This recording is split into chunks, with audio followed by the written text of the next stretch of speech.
And cash flow statement के ऐसे important की पॉइंट्स जो क्वेश्चन सॉल्व करते वक्त आपको बहुत अच्छे तरीके से आने चाहिए। आइए देखते हैं। सबसे पहले डेफर्ड टैक्स। डेफर्ड टैक्स एक नॉन कैश आइटम होता है, चाहे डेफर्ड टैक्स असेट हो चाहे डेफर्ड टैक्स लायबिलिटी हो।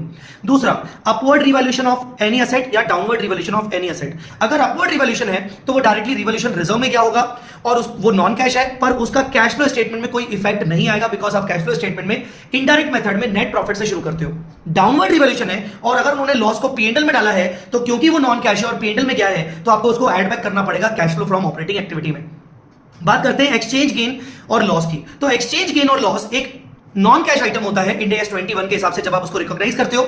अब इसमें आपको दो बातें याद रखनी है कि एक्सचेंज गेन और लॉस अगर किसी भी आइटम के ऊपर है कैश एंड कैश इक्विवेलेंट छोड़कर, cash and cash foreign currency cash and cash equivalent छोड़कर, तो आप उसको cash flow from operating activity में एलिमिनेट कर दो क्योंकि नॉन कैश है। इसका कहीं और कोई एडजस्टमेंट नहीं होगा, कहीं पर ये रिकंसिलिएशन के लिए रिक्वायर्ड नहीं होगा।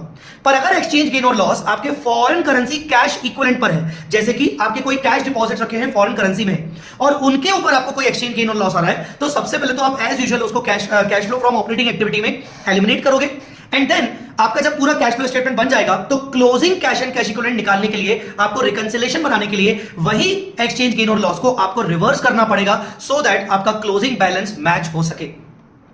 अदर नॉन करंट असेट्स और अदर नॉन करंट लायबिलिटीज के बारे में अगर क्वेश्चन में कुछ ना लिखा हो तो इंस्टीट्यूट अपने हर क्वेश्चन में अज्यूम कर रहा है कि उनको वर्किंग कैपिटल चेंजेस का पार्ट लिया जाएगा। ये भी आप ध्यान रखिएगा, भले वो अदर नॉन करंट असेट्स और लायबिलिटीज क्यों ना हो। ठीक है, फायर इंश्योरेंस क्लेम अगर आपको रिसीव हुआ है और अगर किसी असेट के रिस्पेक्ट में हुआ है, किसी असेट के लॉस के रिस्पेक्ट में हुआ है, तो वो इन्वेस्टिंग एक्टिविटी होगा और अगर कोई इंफॉर्मेशन नहीं दी तो वो ऑपरेटिंग एक्टिविटी में जाएगा।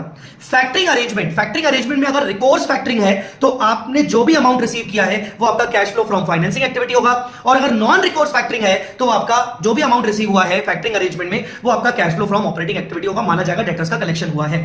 Purchase and sale of investments in subsidiary. जब आप सब्सिडरी में कोई इन्वेस्टमेंट्स परचेज करोगे तो आपने जब इन्वेस्टमेंट्स परचेज किए तो आपका cash flow from investing activity में जाएगा। ये भी हो सकता है कि आपने 40% इन्वेस्टमेंट किया फिर अगेन 40% इन्वेस्टमेंट किया, दोनों का cash flow from investing activity में ले जाया जाएगा।